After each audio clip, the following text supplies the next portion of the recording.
2006 Mumbai train സ്ഫോടനത്തിൽ പ്രതികളെ വെറുതെ വിട്ട നടപടി സ്റ്റേ ചെയ്ത് സുപ്രീം കോടതി. മുംബൈ ഹൈക്കോടതി വിധിയാണ് സുപ്രീം കോടതി സ്റ്റേ ചെയ്തത്. 12 പ്രതികളെയാണ് ഹൈക്കോടതി കഴിഞ്ഞ ദിവസം വെറുതെ വിട്ടത്. എസ് നന്ദഗോപൻ ചേരുന്നുണ്ട് കൂടുതൽ വിവരങ്ങളുമായി. നന്ദൻ, 2006 മുംബൈ ട്രെയിൻ സ്ഫോടനത്തിലെ പ്രതികളെ വെറുതെ വിട്ട നടപടി ഇപ്പോൾ സുപ്രീം കോടതി സ്റ്റേ ചെയ്തിരിക്കുകയാണ്.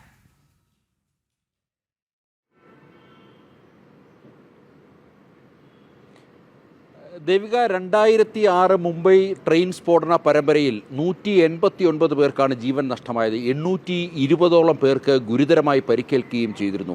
ഈ കേസ് അന്വേഷിച്ചത് പ്രത്യേക അന്വേഷണ സംഘമാണ്. മാത്രമല്ല, കോടതിയിൽ കേസ് കൈകാര്യം ചെയ്തതും പ്രത്യേക കോടതിയാണ്.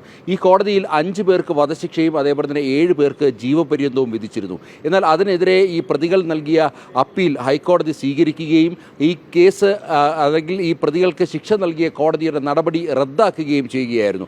ഇതിനെ ചോദ്യം ചെയ്തുകൊണ്ട് മഹാരാഷ്ട്ര സർക്കാരാണ് സുപ്രീം കോടതിയെ സമീപിച്ചത്. ഇന്നിപ്പോൾ സുപ്രീം കോടതിയിൽ ഇതുമായി ബന്ധപ്പെട്ട് വിശദമായൊരു ഹ്രസ്വവാദം കേൾക്കുകയുണ്ടായി.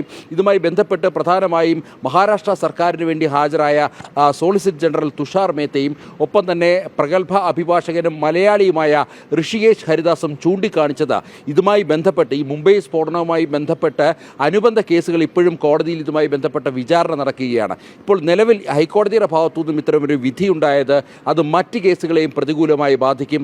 അല്ലെങ്കിൽ കീഴ്ക്കോടതികൾക്ക് പ്രതികളെ വെറുതെ വിടുവാനുള്ള ഒരു മാർഗമായി ഈ ഹൈക്കോടതി വിധി മാറുമെന്നുള്ളതാണ് സംസ്ഥാന സർക്കാരിന് വേണ്ടി സോളിസിറ്റർ ജനറൽ അടക്കം ചൂണ്ടിക്കാണിച്ചത്. ഈ വാദമുഖമാണ് സുപ്രീം കോടതി അംഗീകരിച്ചത്.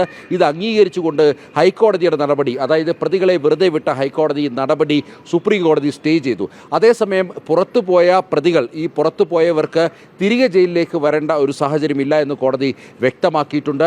ഇതുമായി ബന്ധപ്പെട്ട് മുഴുവൻ കക്ഷികൾക്കും സുപ്രീം കോടതി നോട്ടീസ് അയച്ചിട്ടുണ്ട്.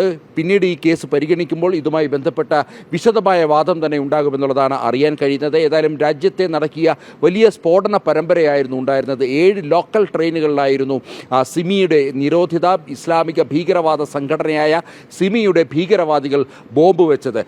ഏതാണ്ട് 820 പേർക്ക് ഗുരുതര പരിക്കേറ്റു. അതേപോലെ തന്നെ 189 പേർ കൊല്ലപ്പെട്ടു. അത്ര ഗുരുതരമായ ഒരു സംഭവമാണ്.